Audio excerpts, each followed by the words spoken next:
It is a huge honor for me today to be podcast interviewing Lorraine Guth. Lorraine, thank you so much for doing this with me today.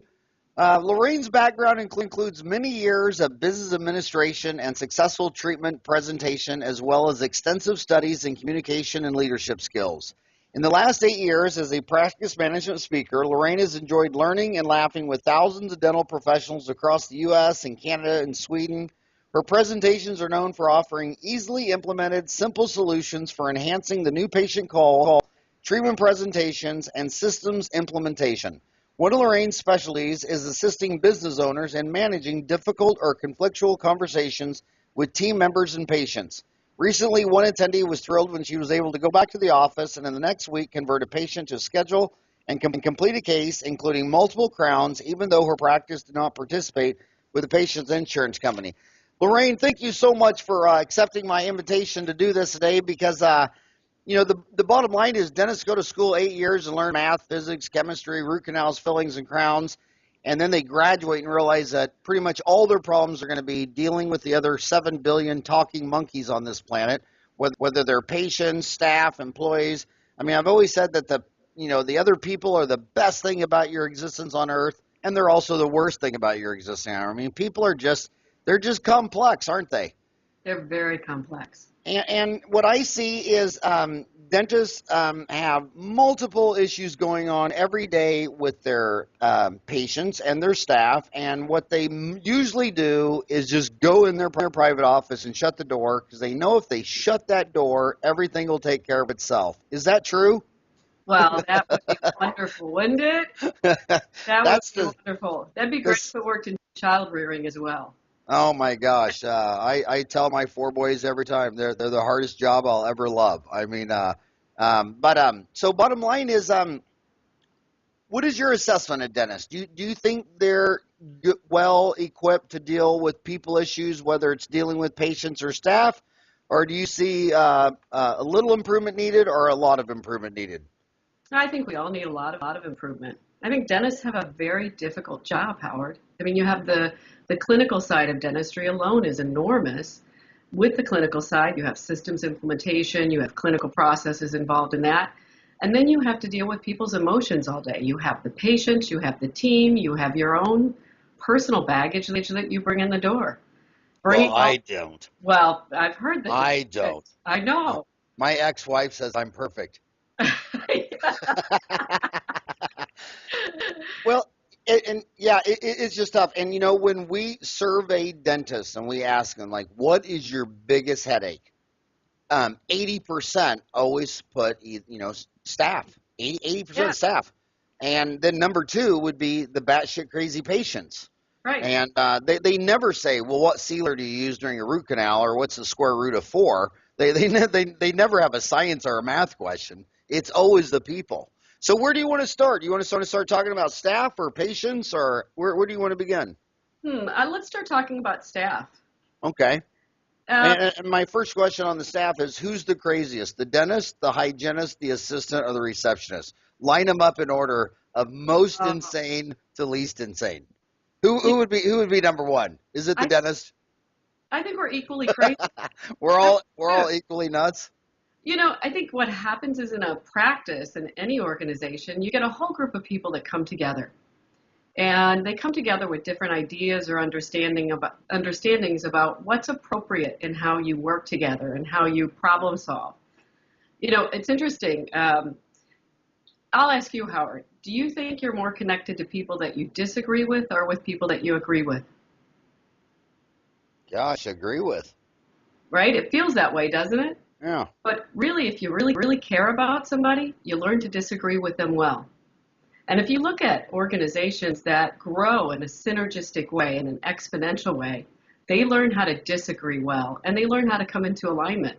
In fact, I bet, just from what I read of your book and what I've seen of you, you have a group of people that work for you that are comfortable disagreeing with you. Oh, yeah, absolutely. Right?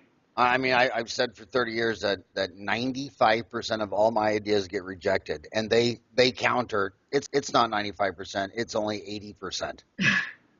So there is this We need people around us that we can effectively disagree with and come into alignment. You still have to have a leader in the organization. So we need to learn how to have differences together. We need to learn how to have conflict together effectively. So now you think about it, you bring people into an organization with very different viewpoints. I'll give you an example. When I grew up in an Italian household. So I don't know if you're familiar with that. So you talk with your hands. How come we can't see your hands? We were loud, right? And so in fact, we had 6 kids. So we had 8 people around a dining room table, all trying to talk at once. In fact, polite table manners were don't interrupt the other person and point at what you want. And I found out when I went out in the world that it was not polite to point across the table. So we have different viewpoints. When I'd come home sometimes, my father would say things like, "What'd you do? Come here. What is this about?" And then he'd say, "Give me a hug. I love you," right? And so I understood that direct confrontation when I grew up meant love. But my next door neighbor, Maggie, her father always spoke like this. And he was very monotone. And when he expected you to do something and get it done right now, he'd ask you in a question, "Would you mind?" And so coming from my family, I ignored those things. I didn't know they meant anything significant. So I'd go over there, I'd get in trouble for not responding to Bob, my friend's father's instruction. She'd come to my house when my dad was expressing himself loudly, and she was scared to death. So I think it's just a good example of how we have these different expectations about what is appropriate and how we communicate. And in practices, I think we need to talk about that a little bit more. It's interesting, I had one assistant that was really having a tough time working well with her boss, who was an excellent surgeon, a demanding surgeon, and he should be. And he had some kind of look he made when he was frustrated, and of course the patients were under. And as soon as he made that look, she stressed so much she couldn't think, which is the worst thing for a surgical assistant to do when they're working with a demanding surgeon in a complex procedure, right? So, I think one of the things I see in these organizations is we all need to get better at understanding what are our standards and how we work together and how we communicate, what's acceptable, and also understanding that the way you were brought up isn't necessarily the right way. Just because maybe your boss is more direct doesn't mean that's bad. It just is. Does that make sense? Absolutely. It just is what it is. Right. And you're right. Everyone comes to the table with a lot of baggage. And you started with dentists have a very tough job because I miss the little deal. My dad owned a restaurant. People are so happy when they go to a restaurant. They're Right. about to eat a bunch of food. And they're just the opposite when they come into a dental office in pain and have to get a shot and give you all their money. Right. They're wired out and they're not at their best. And I think, you can also look at different personality types, the way somebody that's type A, that's more in control of their life, more demanding, the way they react to stress is probably much more directive than somebody that's more introverted and passive. And the way we ask for help is different. The way somebody that's type A and more direct asks for help is very different than Maggie, my friend, when I grew up. So that creates conflict sometimes. Sometimes I see, for example, team members who will categorize a patient as being a difficult patient to work with. And really, they're not. They're just telling us what they need in the best way they can for the moment that they're in. And that's a compliment. When I look on Dental Town, it's got 50 different categories, root canals, fillings, crowns, whatever. But when we go to staff management issue, and I scrolled through those topics before I knew I was going to talk to an expert today, one of the most stressful staff management issues is the dentist thinks the overhead's too high and all this, and now the hygienist wants a raise.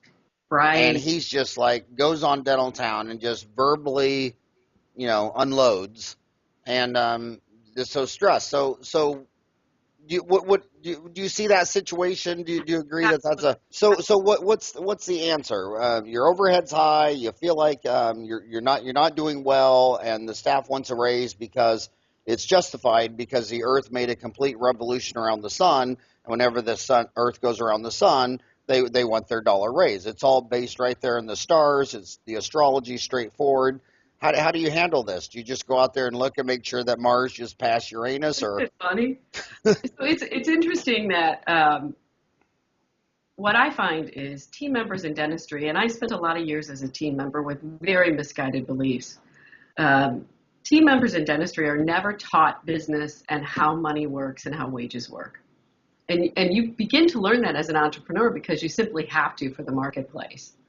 So one of the things I see, one of the patterns, I'll just give you an example. Let's say that in your office you had Susie that works for you, who's been with you for a long time, and maybe the last couple of years she's kind of slacked a bit. And that can happen. And maybe now you have Janie who starts working for you, and you bring her in at entry level, and she's just enthusiastic and really takes a lot on. And within a year, you're really happy with her performance, so you give her $1 raise, which is far more than any other business would. Businesses give raises by percentage for a reason. We have to keep our overhead costs in line. So Janie comes in, and you give Janie a huge raise in the first year, maybe because you're frustrated because your other long-term employees aren't doing as much. And so then the second year, Janie's really excited, so she keeps working hard. So the second year, you give her another $1, right? But the people that have worked for you for a long time, you can't do that because they're over what they should be getting paid for the marketplace. So you create these conflicts. And what we're doing now is we're teaching Janie that if you do a great job, every year you get a $1. So one of the reasons that people come to you with expectations sometimes that don't work well is because we've taught them that. So if you look at, I was listening to the average pay increase in the U.S. for people from entry level beginning position to the end of their career is generally 2 to 3% per year. And if you look at it, it makes sense in line with business overhead cost. So when you get this hygienist who's coming to you and they're frustrated because it's been a year so they should get a $1, I think sometimes we have to look at the fact that we taught people that this is how it works. And then the problem with this is that if you don't begin to have real discussions about how wages work, what people learn is the way to get a raise is to quit working for you and go somewhere else. And they apply for a job for somebody that's been shorthanded and they're desperate, so they get a raise for taking that job. Does that make sense? Mm-hmm. And so I think there is this conversation that we can start to have that every job gets capped in wages. Yeah, Howard, as a dentist, there's only so much you're ever going to make as a dentist if you don't adapt your practice. It's the real world. And so I think for team members, the question becomes, A, understanding what is the market range for their position, at what point do they get capped, and then how do we motivate and incentivize people that are with us a long time? Because in the real world, you can't pay a dental assistant $100,000 a year and stay competitive in the marketplace. We have to start having conversations about wages. But you got thousands of kids listening to you right now that just walked out of dental school in the last 5 years. How are they supposed to find out what market wages are for a hygienist or an assistant or a receptionist? Where is this data found? That's the frustrating part. So there was a time I used to work at a hospital, and they were able to take positions by category and look at real wages, look at various government institutions and census reports and really see what market wages were. We're not doing that really well. So the best way to do it that I've found, which is not a great way, is when you're interviewing, you make people on the application or on the resume submit what they're making and what they hope to make. And understand that if somebody overshoots in their expectation, don't diminish them for it. They just don't know how to negotiate wages. Doesn't mean they're not a good candidate. So you can start to look at all of them together and get an idea of your market. And then call your colleagues. Call your colleagues and ask them what they're paying. And if you don't have colleagues that you have a relationship with in your community, that's a sad thing. We all need to work together. And then there are the salary.com and some of those. The tough part of this is too, Howard, like I look at, for example, Philadelphia.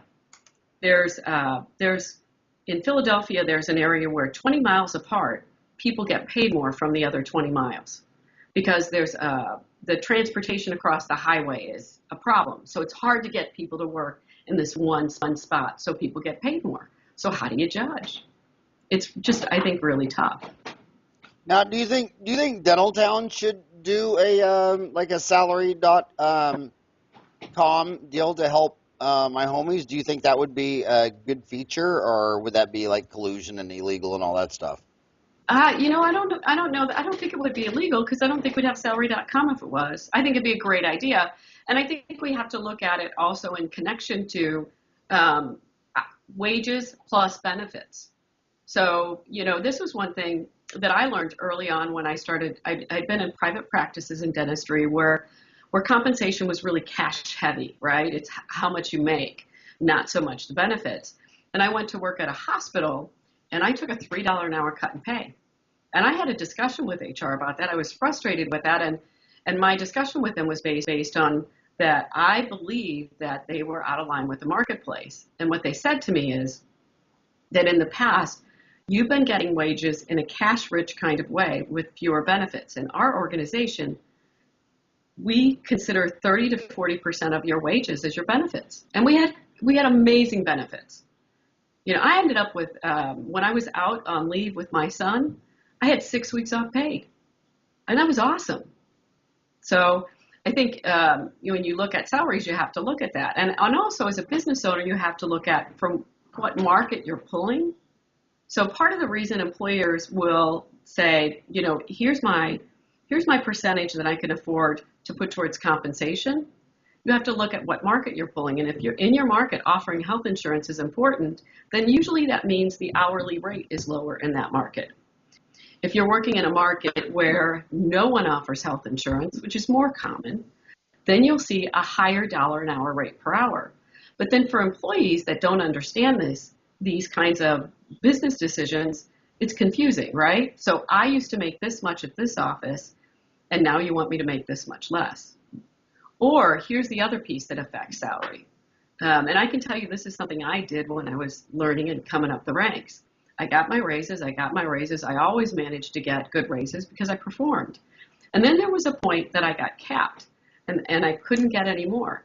So finally there was a point I took a job with a very difficult doctor who couldn't keep people. And I got a big raise. And the reality was in that organization, nobody lasted more than a year. And I figured out very quickly I was getting combat pay. And that's what it was. It was combat pay. And in the end, quality of life trumps everything.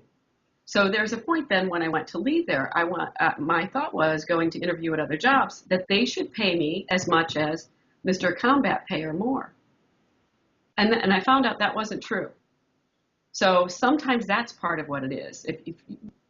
If your wages, if you're, like I've had people who have had tremendous turnover and they're having trouble hiring people, and one of the pieces of advice I've given them is increase your wages and get better at leadership so you don't have to pay people too much to work for you. So what do you think is normal staff turnover? I mean, when you said he had a high staff turnover, I mean, what would you say the normal is? And also, how much is normal worth? Because, when we build relationships, not teeth. So when you're talking about you got two assistants and one's a new one and she did good and you gave her a $1 raise, she did great another year and you give her a $1 raise. And sometimes you're looking at that older one who's been there 9, 10 years and it's kind of puttering out in her life or whatever. But then you're trying to put an economic value on what is 10 years of a relationship, value, trust. I mean, when you go to sell a dental office, you have equipment, but you also have blue sky because of the name brand of this practice. How do you put a value on, wow, I don't want to get rid of a dental assistant who's been assisting my patients for a decade because everybody knows her and loves her and trusts her. So that's a lot of questions at once, but what do you think is a healthy staff turnover, and how valuable is a person who's been with you for 10 years as far as a relationship, and what type of economic impact is that when you trade that lower performing NFL player who you don't think is going to get you to the Super Bowl for maybe a more energetic player? Is that enough questions for one question? That was pretty good. So if I lose track of anything. I think I got 37 question marks in that question. So I'll start. I figure my questions are so lousy that if I throw 20 of them out there, one of them's good and will stick. They'll all stick. There's a term I use, and I think what you want is appropriate employee retention. We don't want employee retention at all costs. We have a team of people to work together. And so, I look at, there's a difference between family and team. So, there are things I'll do for my family because that is all about relationship and not about money, that are very different. There's dysfunction that we put up with. I'm sure we all have some of that. But in a team relationship, if you If you let one person far too fall off the grid, so to speak, it says all the wrong things to the rest of the team. And I think we have to be leaders and deal with that. So I want appropriate employee retention. I want long-term employees. What you see out there, typically one of the numbers I heard is the average, and I can't even remember where I heard this, the average dental employee lasts 2 years in a practice. And it's interesting, my husband, I was just talking to him the other day, and he was listening to a program that said our kids coming out of high school are going to have 12 careers in their lifetime, most of which we don't even exist yet, right? So we have to expect that this is a time in our humankind of tremendous opportunity and technology and possibilities. People are going to move more, and they're going to change more. So I would say if you're a dentist and you are having turnover every year all the time, and there's a lot of conflict, you have a problem. If you have people that are happy, that come to work, that perform and produce, and you have people that turn over for better opportunities sometimes when they're going to be stagnated in your practice, I think that's okay. I mean, we need to invest in people, but sometimes there are people that are really star performers, and there's no way for them to go up in your organization. We have to accept that. I look at, I like seeing a range in a practice of anywhere from, 1 or 2 years to 10, 15, 20 years. I like to see a mix. One of the things that happens, it's interesting, not long ago I was helping someone who had the same group of people that had worked for them for 25 years. And that worked really well for a long time. But then people started to have, one of them had a severe physical problem and retired out. Some things started to happen in that regard. So the doctor said, my gosh, why am I having all this transition? And my answer was, this is age related.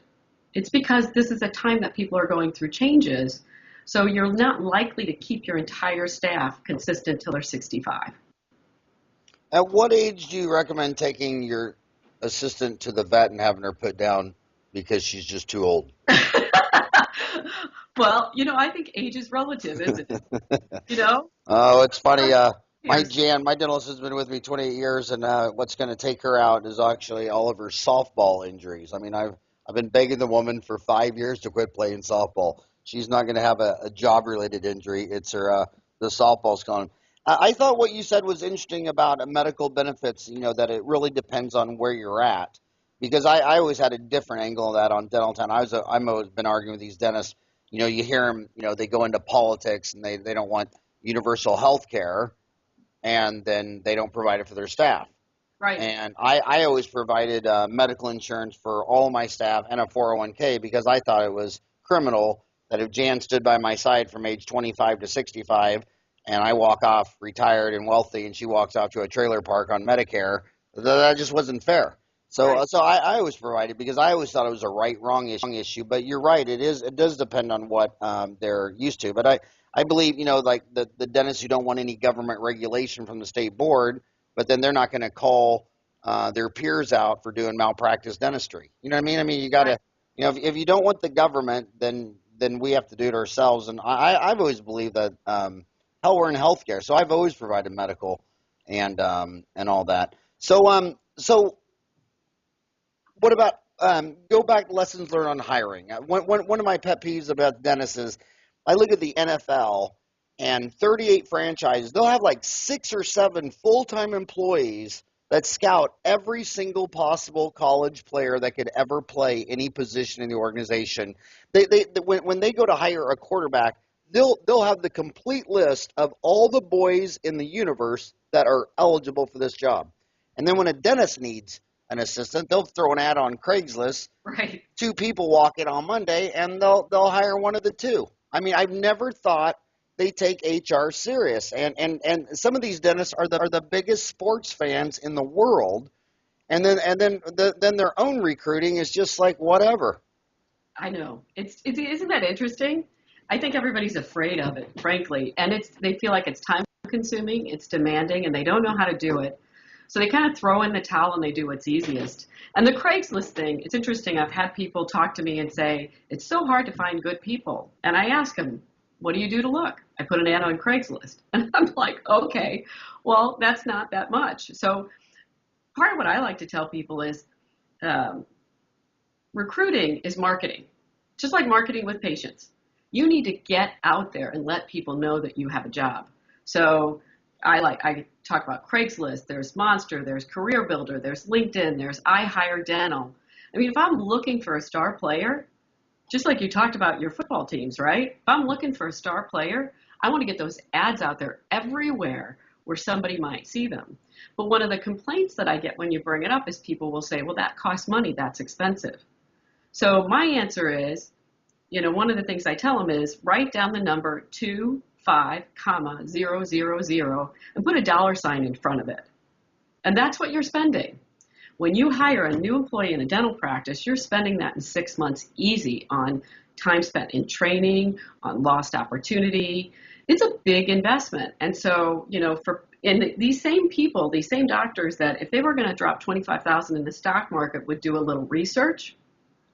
I think that if we're going to hire, we need to realize this is a significant investment in another human being that has a lot of potential for variable.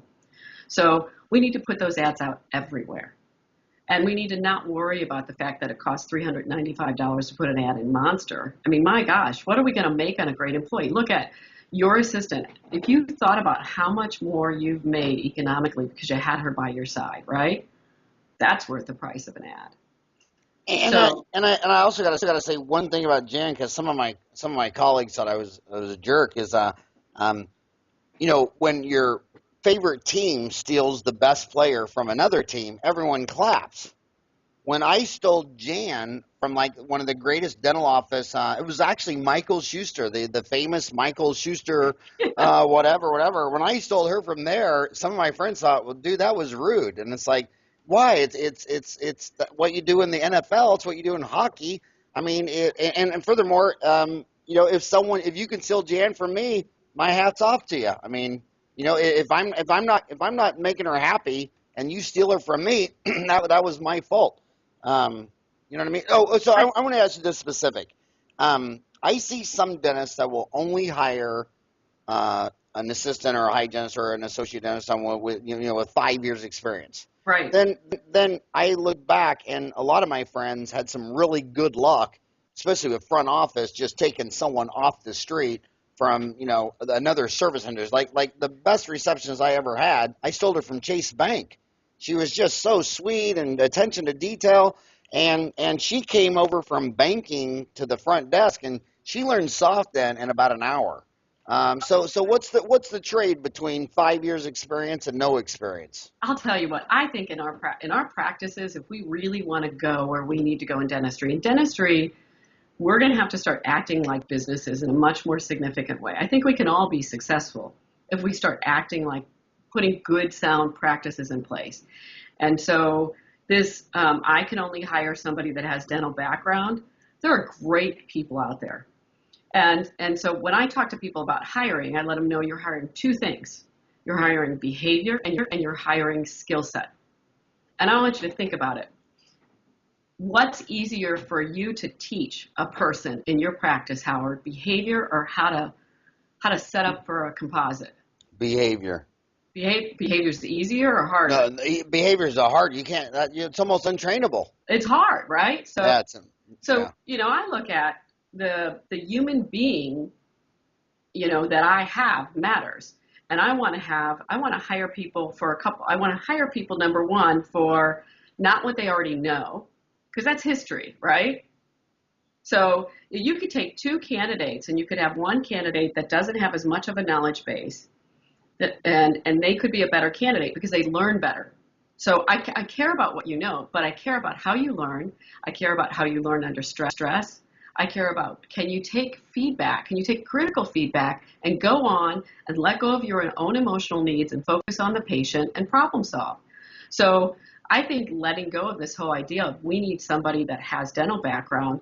And if you look at it, it's interesting. I was at dinner with a client one night, and the hostess and sort of, I think, manager of this restaurant was fabulous, right? Just unbelievable. And this was a very nice restaurant. Then I said to him, give her your card. You need somebody, give her your card, have her come in and interview. And he said, but she doesn't know dentistry. And I said, but look at her running this restaurant. She's able to get all of these people with different backgrounds and look at how consistent this place runs. And I bet she knows whether the place was profitable at the end of the day. You know, so, and she'll be thrilled to find out that if she works with you, she doesn't have to work Christmas Eve or New Year's Day. I mean, so I think it's interesting. I look at when I travel the Marriott, when I walk in the Marriott and get this great consistent service at the desk where people, when you walk in, automatically know to look at you and make eye contact instead of looking at their computer. We need to start looking outside of dentistry. Dentistry is great, and I love having people that are experienced. But we need to be thinking in terms of hospitality services and sales skills. You know, at the front desk, when you're answering the phone, if you think about it, I have to, through a piece of plastic, convey value to somebody that's never seen us before. That's pretty powerful. Lorraine, you said she, and I noticed that, when I got out of school, all the gynecologists were men, and now they're all women. We're seeing the same thing with pediatric dentistry. The pediatric dentistry graduating class of 2016 is pretty much all girls. It's all going girls. Right. But from 1980 to 2015, the United States lost about 50 million manufacturing jobs. And now for the first time in my 28-year career, when I put out applicants, I'm getting as many men as women. Is there anything we should be thinking about as dentistry is, and I see it, and I've read it in hospitals too, the hospitals, it's a percent thing. So when boys used to only be 4% of the employees, if it goes to 6, that's a 50% increase. So with an exploding population of males looking for healthcare jobs, any issues we should think about that, or is that really a non-issue? No, actually, and in fact, one of the things I'm seeing is I think some of the male dentists that I work with who've hired male assistants or male admin team members, they love it.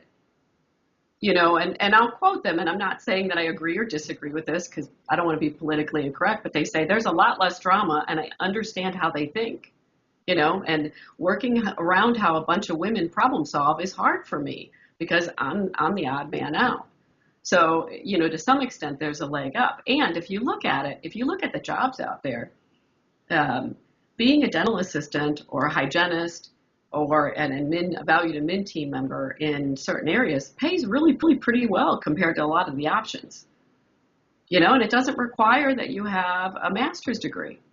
So I think people that historically haven't looked in our industry are going to start looking in our industry more. This is so politically incorrect that most people can't believe I'm going to say it, but I can believe I'm going to say it because this show is called Dentistry Uncensored with the most uncensored mouth in dentistry. But I've switched to an all-male dental office manager that used to run like 100 of the big box corporate. So massively too overtrained for my little office.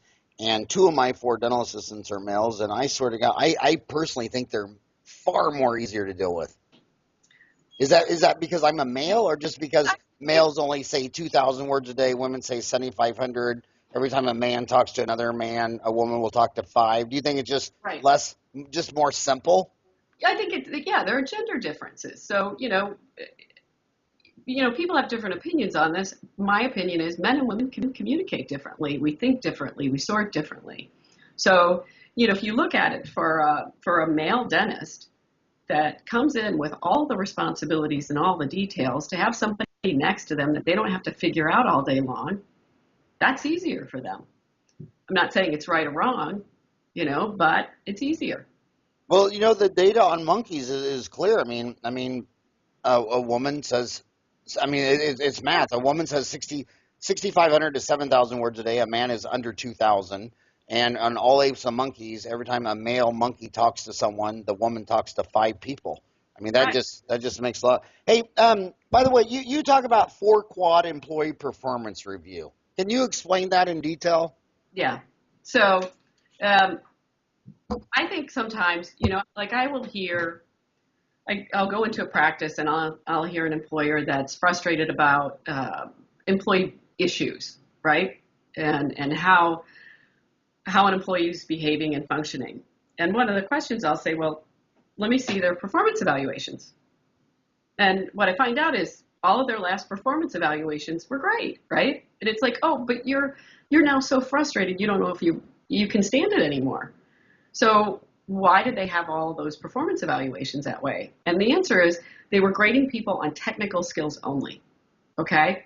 And so, I think people live up to what you direct them to. And I think I rate people under 4 quads. One of them is 25% is, if I'm rating an employee, is how well do you work with me as the owner? You know, do I have to have angina for 3 days before I ask you to do something different? You know, are you going to cry if I do that? Or am I able to communicate with you effectively in a way that fits my nature but is appropriate to you? You know, we all have to make some concessions, right? So how well do you work with me?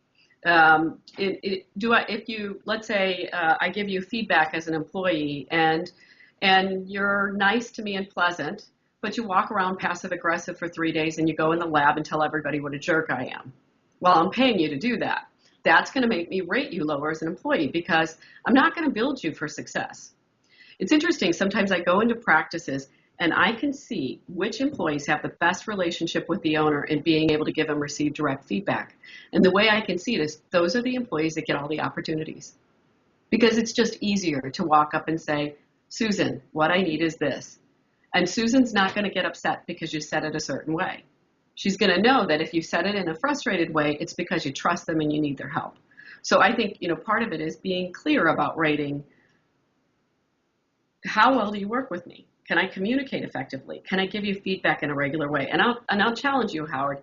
If you can't give an employee, if you can't have a good working relationship in the way you give effective critical feedback and positive feedback, you will not develop that employee. That's one.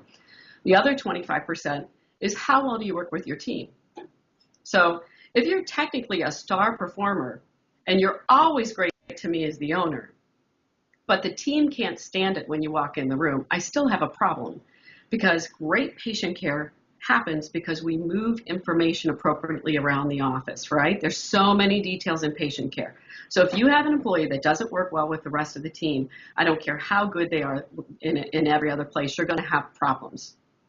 So, you know, there is that, do they work as a team? Do they listen to other people?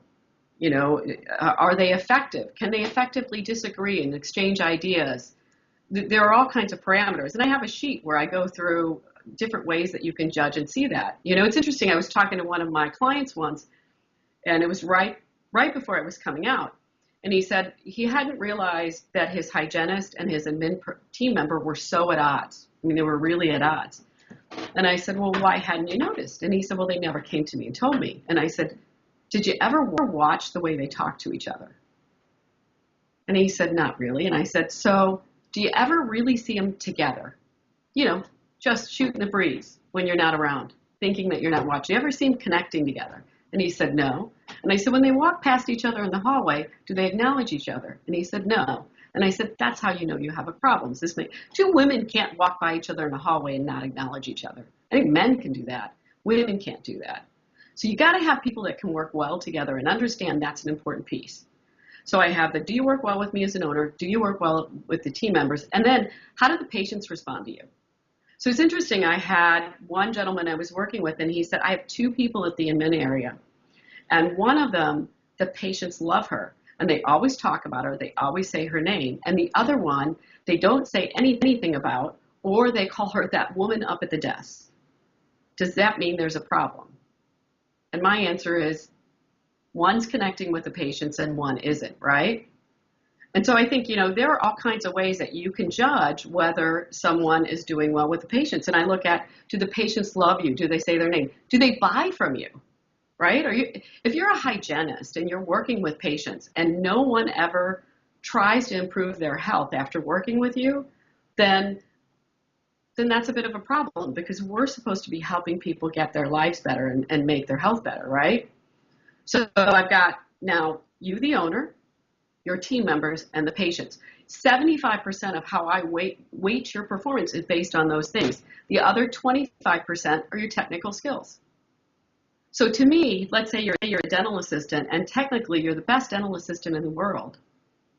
But if you don't get along with the team, if the patients aren't in love with you, and if I have to have angina every time I talk to you, then you're not really a valuable employee for me. Lorraine, is it a small sample size that I think this, or are you seeing it?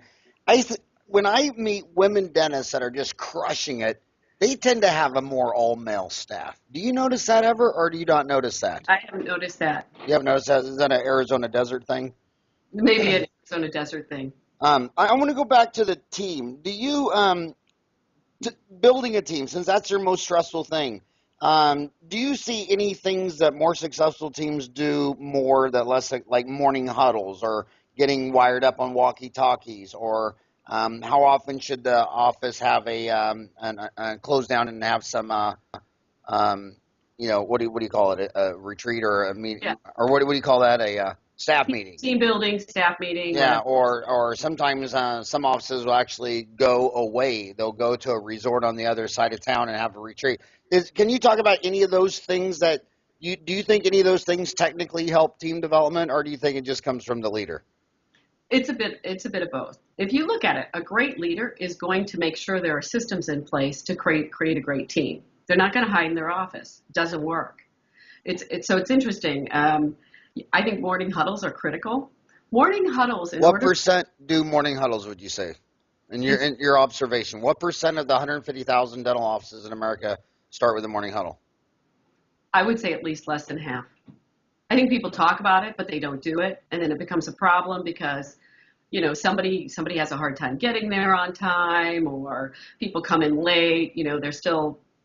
They're still eating breakfast when they walk into the huddle. They're not prepared. So you have to be a leader. Oh, Lorraine, I'll throw my homies under a bus. It's because the dentist doesn't want to get there early. He wants to walk in at 1 minute till 8 and walk in operatory 4 and numb up the patient. I see the laziest person in the office, the dentist.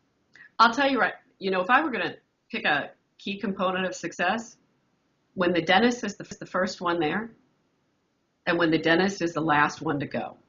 When there's leadership in the office from the beginning to the end, it sends a standard. I can even say practices that run on time work with patients. One of the common things I'll see is I'll see a dentist. In my mind, I call it prancing. They're in the hallway or in the lab waiting. If they're supposed to be in a room at 8 o'clock, at 5 to 8, they're waiting. Like, where are my patients? I need to anesthetize somebody. They're not in their office on their email. So, I think things that make a difference, huddle absolutely makes a difference. I think Why? What happens at a huddle that helps the team? it sets a tone for the day. One of the things, especially if your leader is a good leader, it says, I'm in leadership of this practice, and I'm going to make sure today goes well. It sets the tone for the entire day. And you've got a group of people who are coming in that day who could be off emotionally, who could be not focused. You need somebody to pull that together, to lead the charge, right? They have to follow you. The other thing is there's a lot of information related to patient care that people have to be on board with. So when you have a morning huddle, it says to your team, you need to come to work, you need to come to the game prepared. So, I don't like huddles where people come in and they haven't reviewed charts, they haven't looked at any information. They're coming into huddles waiting to be told what to do. I want a team that comes in and everybody has a piece they come prepared for.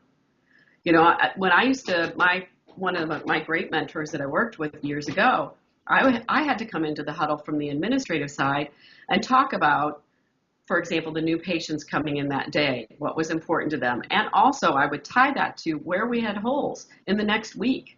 And I might say, Doctor, Mrs. Smith coming in today, I know she's going to need perio. Here's what she told me. Maybe she won't, and I have a 2:30 opening on Thursday with Jane, the hygienist, that would be perfect for perio.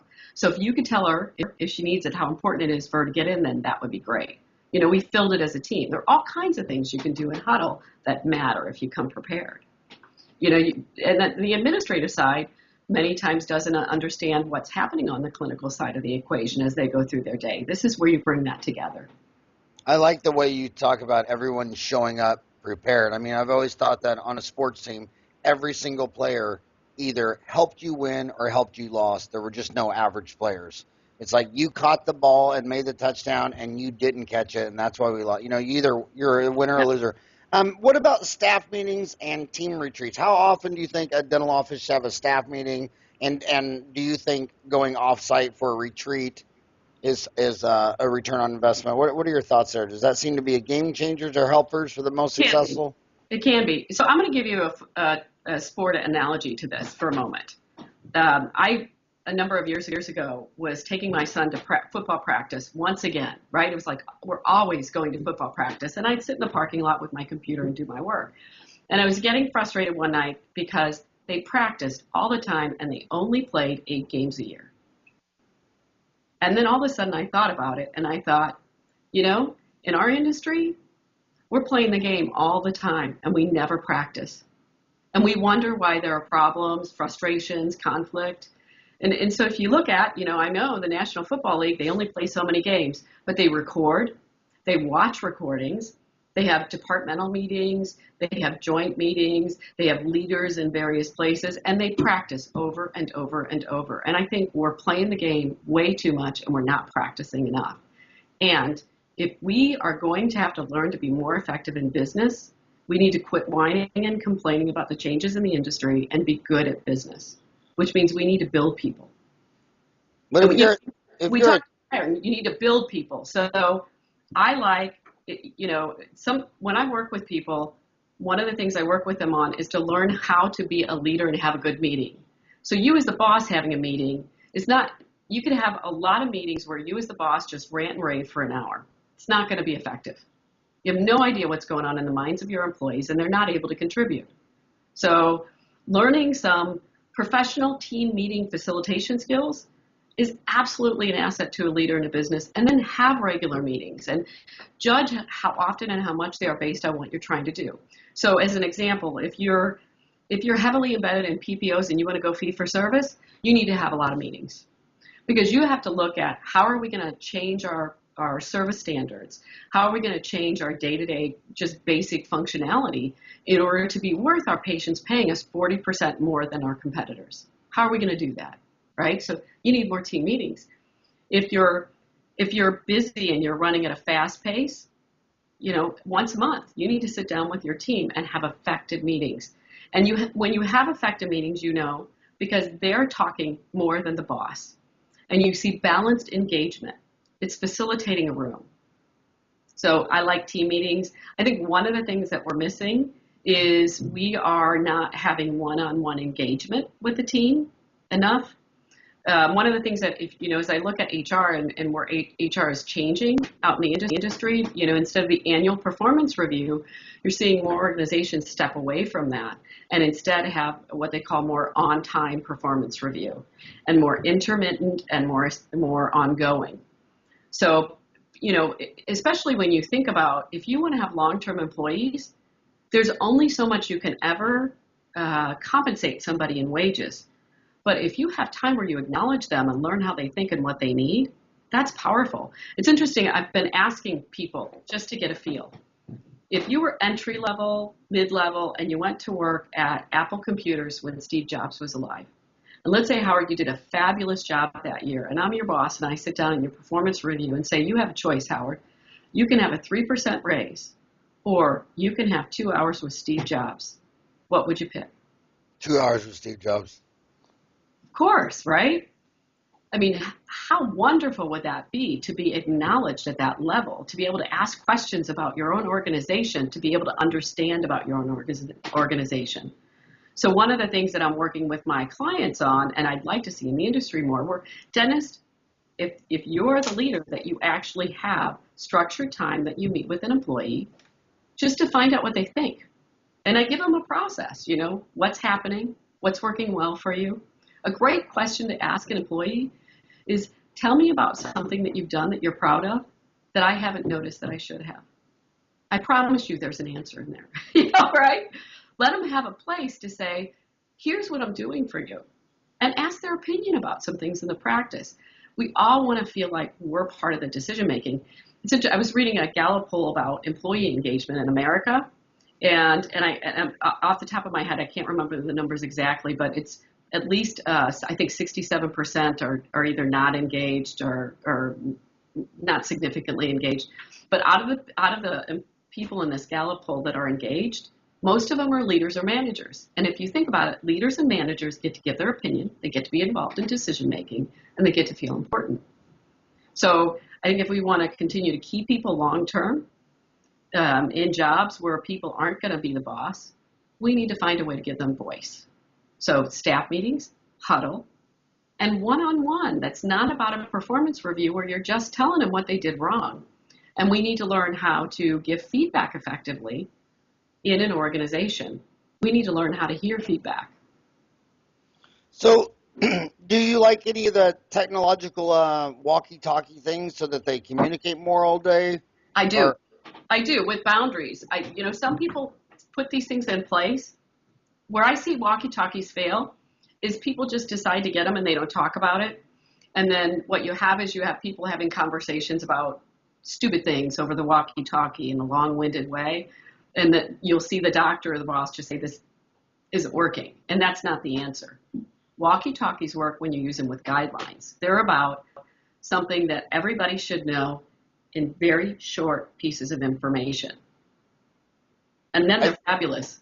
I think there might be something around the corner with that new Apple Watch. You know, that new Apple Watch? Yes. I'm already starting to see some dentists talking about getting a message on their watch, your next patient's here, things like that. You said something about dentistry is changing. About going from a PPO to charging 40% more on a fee for service. What do you really think's going on? I mean, when I got out 28 years ago, half the patients just paid cash, credit card, check. The other half, if they had insurance, I would submit my fees every year. I would do the best dentistry I wanted. I would submit the fees, and the insurance would accept those fees and just decide what percent of that they would pay. Now I'm at the other end of this career, 28 years later, that's all gone, and pretty much all the insurance starts with, no, here's a PPO. And we see Delta doing this state by state. They'll do it in one state, another state, another state. And you can see with 19 Deltas that do about 20% of our industry. I mean, I think they do like 19 billion a year, and the whole industry is 103 billion. So now it's this is what you're going to charge for a crown. Work back from that. So what do you see? What percent of practices are what percent PPOs these days compared to when you entered this industry? And do you think it's really a viable business strategy to say we're going to ignore PPOs and just go fee for service? I mean, you're the founder of Guth. You call it Guth Dental Consulting? Mm-hmm. Did I pronounce that right, Guth? Yes. Guth dentalconsulting.com. What are people calling you up at guthdentalconsulting.com? What problems do you like to solve? But if they call you and tell you that 85% of their practice is PPOs and they're in Parsons, Kansas, do you say that's reality and we need to work back from that, or do you think that's a bad idea and you're trying to get them off it like it's a bad drug? It's different for different practices, and I think everybody wants something, right? So I'll quote somebody. I won't say their name, but I heard him say, every dentist wants fee for service. They just don't want to take on the service part. And if you look at, they just want the fee. We just want the fee. And so, when you look at, like, I'll look at the hotel industry. The Ritz-Carlton is known for certain things. People go there and they're happy to pay more. And the Ritz has really worked at creating a consistent service philosophy down the line so that you feel value in that. But you don't get to be the Motel 6 that says, hey, we're not going to train our team. We're not going to work at that level. We're not going to make our physical plant look good, but we want to get paid what the Ritz gets paid. So, I think it depends on a number of things. I don't encourage one way or another. And frankly, some dentists are just not going to carry the leadership required to create a fee-for-service practice.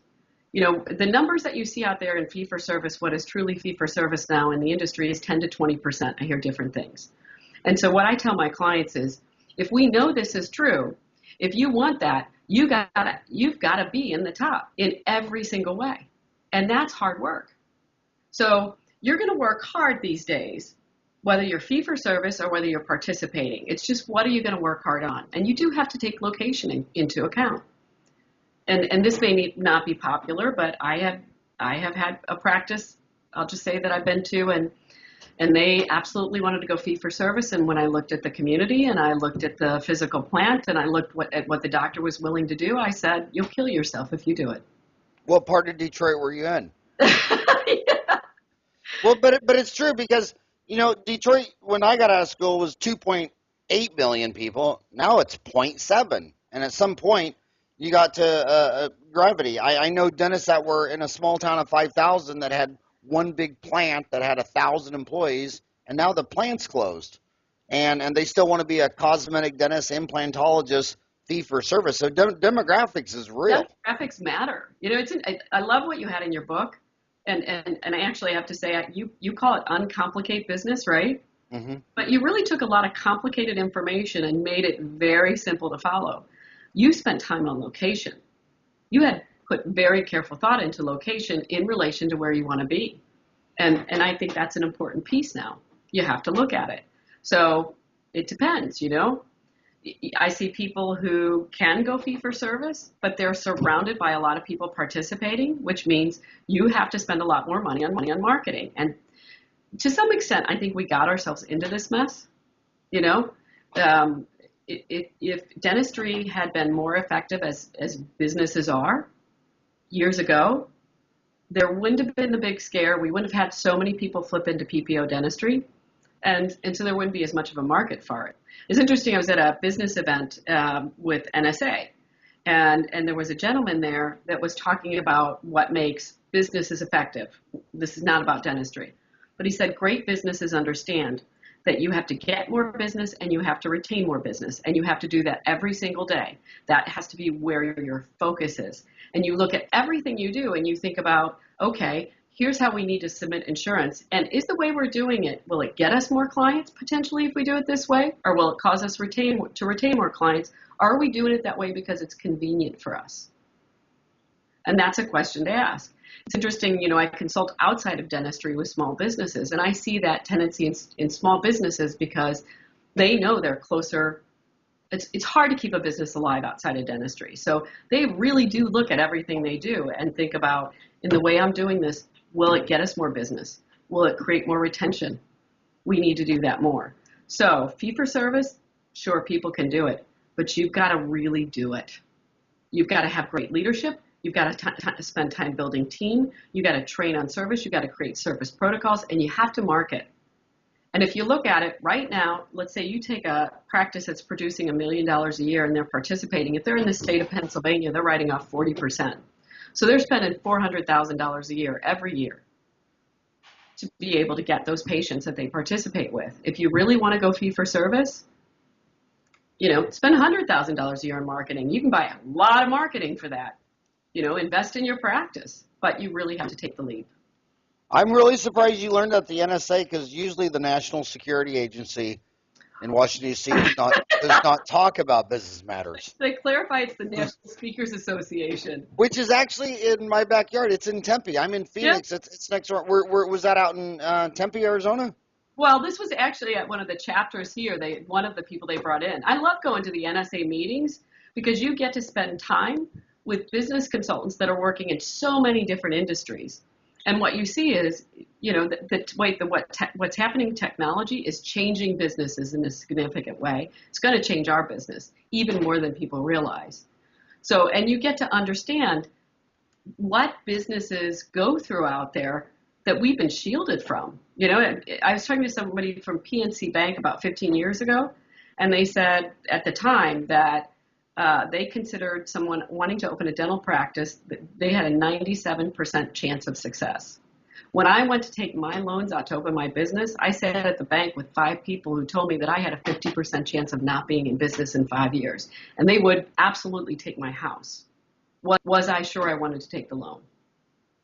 So I think you see, you know, in dentistry, we're getting to understand that we need to have sound business philosophies in place. Can I keep going? I mean, we're out of time, but can I keep going with you? Because you're so amazing. I want to get to first for my homies. They're used to an hour brand, but I want to go to overtime with you. What problems does GuthDentalConsulting.com, what does Lorraine Guth like to solve? So I'll just set this up for you. You're talking to several thousand dentists, and me having done this for 3 decades, the most bizarrest thing about dental consultants is like all the rich guys always use them all the time and have used them for decades.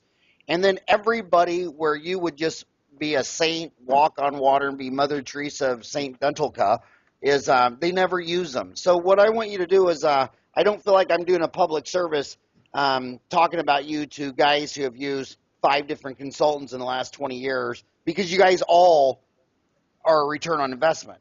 So I want you to talk to that individual dentist who's suffering, he's stressed, he's got all these problems. What do you like to solve? How could he contact you? What problems do you like to solve? Paint the picture so my homie listens to this is sitting there thinking, yeah, I'd give anything if that'd go away. And what problems do you make go away?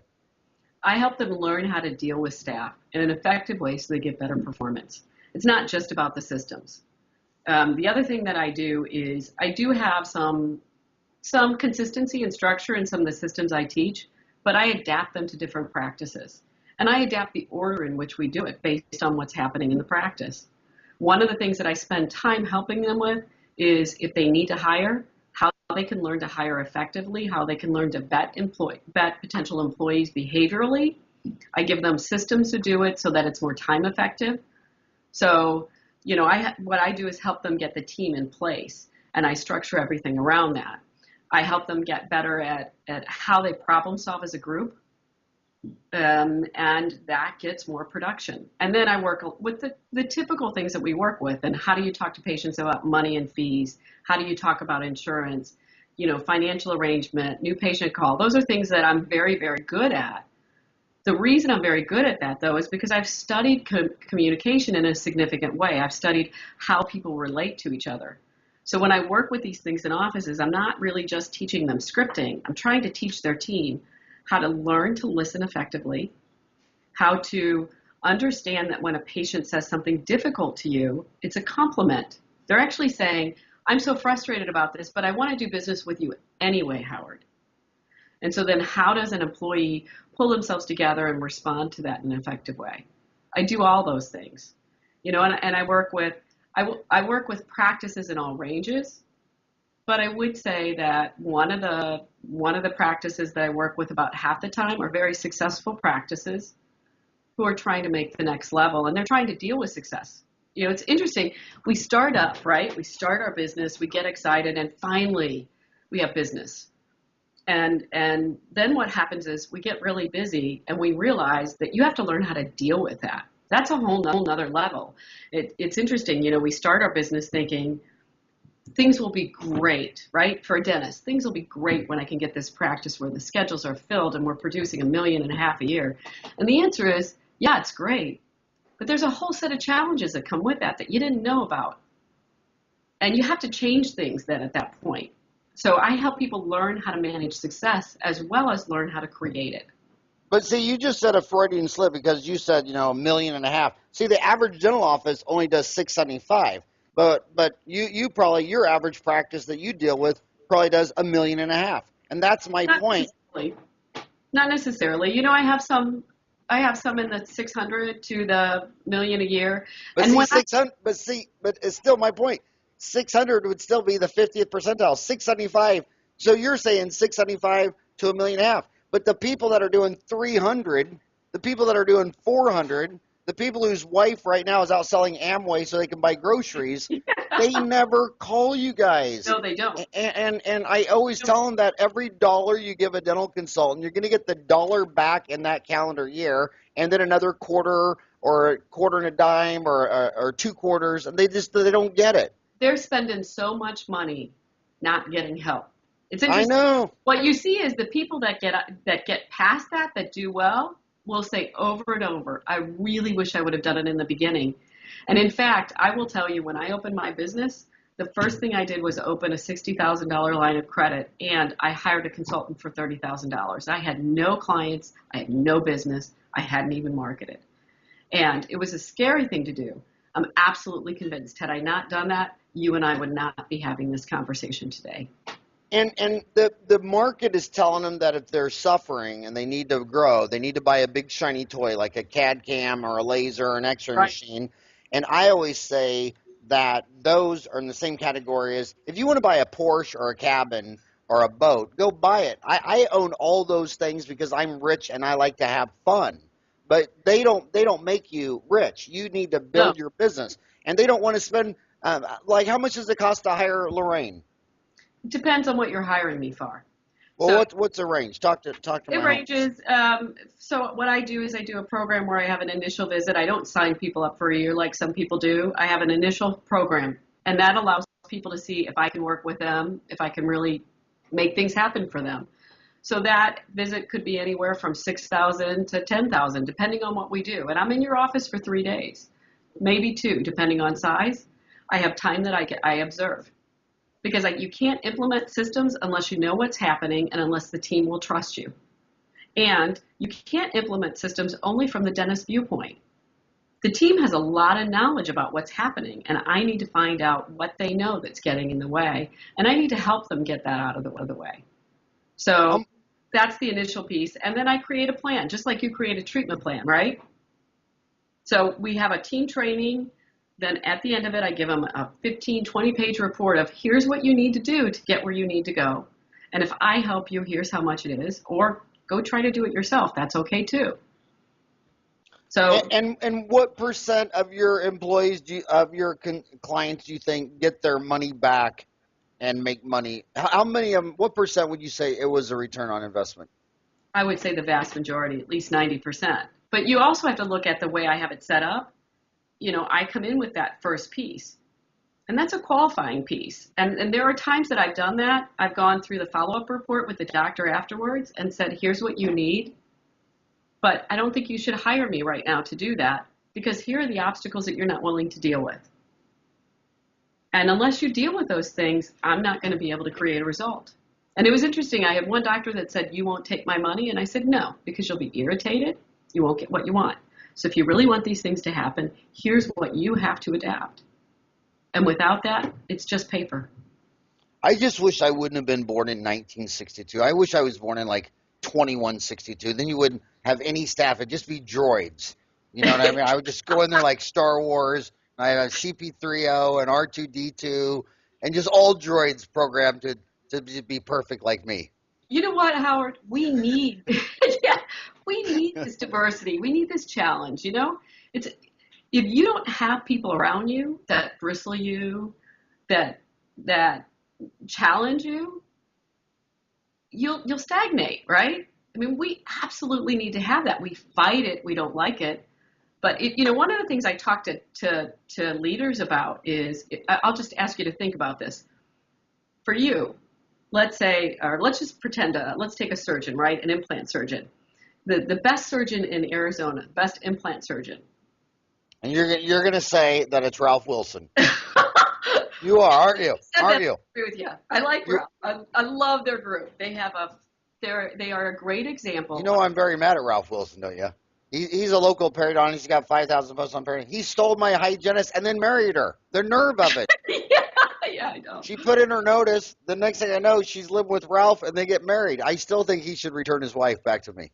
Howard, she's in a better place right now. Oh. So how do you know Ralph? If you look at I've worked with their practice for about a year and a half. Yeah. So you come to Arizona? I do. Yeah. Right on. Yeah. I think they're a great example. You hear, and one of the things I have concern about in the industry is I hear this battle between corporate and solo and what's worse and what's better. And I think we need to cut that out. I think we need to learn. And if you look at some of the corporate entities, they work together to collaborate on what works, what makes us successful. And I think that particular group, I've seen such a commitment to providing great quality of care and using the resources of a group to enhance what's possible in that regard, to enhance training and ability. And when I look at the culture there and the people there, it's amazing. So, I think the funniest thing about corporate is, a corporate dental office will come in and all these dentists will all freak out and everything. Well, they got the same issues everybody else is. They're having patient turnover. They're having staff turnover. I mean, who cares if the dental office across the street is corporate or a private group practice or whatever the heck? Everyone's dealing with the same with the same issues, and it doesn't matter how it's bundled. So how do people contact you if they got a what's the best way if I'm listening to this and I'm thinking I want to talk to Lorraine about something? How do you like them to contact you? Email, phone, go to your website. What do you like? Whatever way works for them. My phone number, my business line is 636-273-9500. My cell is 314-304-3176. And I will tell you, I've had people I've never worked with call me at 9 o'clock at night because they just found something terrible, and that's okay. I can do that. They can email me at Lorraine, Lorraine, at guthdentalconsulting.com, or go through the website. It's whatever. What is that last name, Guth? Is that Scandinavian? It's German. Okay, G. Yeah, G. German. First thing I thought. Yeah, Guth. One last thing, and I'm sorry I got you on triple overtime, but two things. Sorry, I keep going, but two things. A lot of dentists sit there and say, you know what, I'm not going to deal with any of this stuff. I want to go to the Scottsdale Center and learn how to do, CERAC, and I'm just going to hire an office manager. Will that solve all my problems? No, they'll just be a recreation of your inefficiency. You'll just recreate yourself with somebody else. And so I think, yes, we do need to have leadership in our practices, and sometimes we need an office manager or business administrator. But I think you really have to look at yourself. And one of the things that concerns me is I see too many people that they know their practice isn't going well. So that's what they do. They go buy a CERAC, or they go get into some new program, or I'm going to place implants now, or whatever it is. Right. That's not your problem.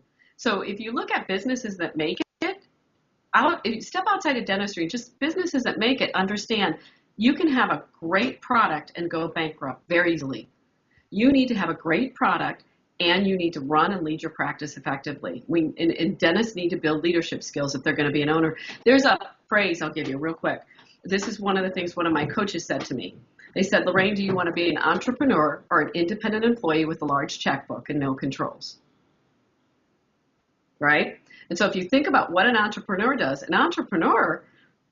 yes, we want to have a great product, but we look at what's happening in our business. We look at our numbers. We look at what's happening in industry. We're proactive. We plan ahead. We build our teams.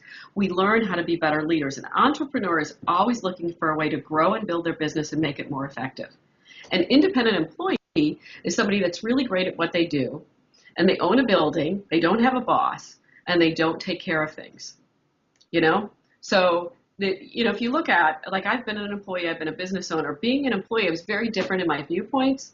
There were things I didn't care about. There were things I cared very much about. I wasn't balanced in running the business, and that's okay because I was an employee. But if you're going to be an entrepreneur, if you're going to run $1 million, $2 million a year business, you need to learn how to do that. You read. You talk about how many books you read. I think it's funny. Speaking of books, one of my favorite books ever was Only the Paranoid Survive by Andy Grove, the founder of Intel. And he's exactly the opposite of all the dentists in trouble. He says in his book that, that you got to be prepared as a leader that when something really bad happens, that you just completely erase your schedule and you just stay there and work the problem. And what I believe these agencies like the Scottsdale Center, the Coist Center, the Pankey, the implants, whatever, is they're so stressed out about their office and the thought of just, I'm going to go to the airport, fly to Scottsdale, and stay in a resort and learn and buy a new shiny object and learn how to cut into gums and suture and place implants. That'll solve all my problems. Whereas Andy Grove and I would tell you, no, you need to clear out all your schedule and work the problem. And if you can't solve the problem, you need to get a coach. Every Olympic athlete has a coach. Call a dental consultant to come there in the middle of your office where the shit is hitting the storm. Solve that, fix your business, get rich, then go to a resort and buy a shiny new toy, a Porsche, a CERAC, a CBCT. You're seeing the difference between somebody that really makes it is their ability to work with pain. Right? Because running to Scottsdale is fixing your business in a way that feels comfortable and easy for you. That's not how you fix your business. What I see is the people that do the best, that are most successful, they're able to be in that pain situation, that discomfort situation, and then take a breath, and they don't whine about it. They don't complain. They acknowledge it, accept it, and figure out what to do. They're better at being in pain. If you look at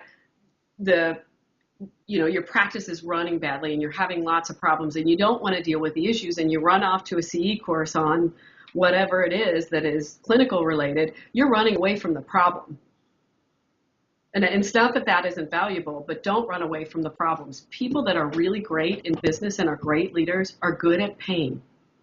And I don't mean we should be, terrible to ourselves, but they deal with it. And it's interesting. There was another coach I was listening to, and this was at another national speaking NSA events, National Speaker Association, and he said, "This is the gentleman that has made $1 gazillion as a consultant, right?" And he was talking about the way he's done that is he has some people he's worked with for a piece of the profits and a small fee, large corporations, and some people he just charges them a big fee. So there's a room of consultants there who are hearing this and are getting nervous because, like, for somebody like myself to go for a large corporation and dump my income for a year and take a risk that you're going to do things is a big deal. That's a make or break for me. So they're asking him, how do you decide who to take the risk on? And he said, that's easy. I listen to how they talk about what's happening in their industry, what's happening in their own organization, what the problems are. And if they talk about it from acceptance and problem solving and ready to do something about it, I charge them a small fee and I take a big piece of the profit. If they spend a lot of time whining, I charge them a big fee and I go on. Isn't that interesting? That is interesting. And last but not least, this is my 14th last question. I'm sorry. Of the deal is and we haven't even talked about this, but one of the ways you my homies would make a return on investment with you the most is you also are outstanding in training staff on treatment plan presentations and collections. And in our profession, when a dentist diagnoses 100 fillings, they only drill, fill, and bill 38. Hell, if they just took that from 38 to 45, you would have been you would have been a five-fold return on investment. When you go into an office, what percent of them have a really well oiled treatment plan presentation and financial arrangement collection machine, which is just one of the foundations of a dental office? Very few. Now, I would say that I do have some people I work with that are very successful. They bring people in because they know it's time to pay attention to things, not because anything's wrong. There's a feeling of, I'm going to work on my business when things are going really well because that's when I can make exponential benefit, right? So I have some people I go into and what they're doing is really great. We fine tune it. But the vast majority, it's not done well. And I think, one of the things I talk to people about in that is that, I think everybody has a listening battery. Like on your cell phone, you have the little battery, right? I see people come, when they come in the door of your office, they have that battery on their head, and it's not at 100%. You don't know what it is, but it's not at 100%. And then they go in the clinical area, and we talk and talk and talk and talk about things that they don't care about, and their listening battery's dead. And then we put them with somebody at the front desk, God forbid, at the front desk with a bunch of other people to talk to that patient about the finances for 3 crowns. It doesn't work. So, we need to look at how we facilitate this whole process in a different way. And very few people do it well. And what do you think would be a better return on investment for a dentist? To have a consultant come in and fine-tune their treatment plan presentation and financial arrangements, or to go take a course in sleep dentistry or occlusion? Treatment plan. Yeah. Really, and you need to have people around you that force you to do those kinds of things, Yeah. But well, hey, Lorraine, we're out of time, and we went 18 minutes over time because you're just that damn amazing. But seriously, thank you for all that you've done for dentistry. Thank you for what you've done for a lot of my friends. And just thank you so much for sharing an hour with me. And if you're a homie listening to this, just fix your damn business and then go to resorts, buy toys, and for every time you buy a CBCT, maybe get a boat or a cabin or whatever. But fix your damn business. You'll be happier. You'll have less stress. You won't be looking at your 401k every month wondering when the hell you can retire. The happiest guys, the happiest dentists I know are 75 or 80. A dentist walked up to me in LA, 92 years old, the only dentist alive today that survived Auschwitz, and he just bought a $100,000 CBCT. He says he's having more fun at 92 years old. I had another, you're from Missouri. I had a George Rui in St. Joe, Missouri, practiced till he was 92. His wife passed at 88, and he said if it wasn't for his amazing staff and practice and patience, he wouldn't have known what he was going to do for the 4 years after his beloved wife passed away. So if you love dentistry, like if you told me I had to retire from dentistry and I could never pull 4 wisdom teeth or do a molar root canal again, I would cry. And so if you just burned out and want to retire, fix it. And Lorraine can fix it. I know you can. Lorraine, thanks for spending an hour and a half with me today. Thank you. All right, have a good one.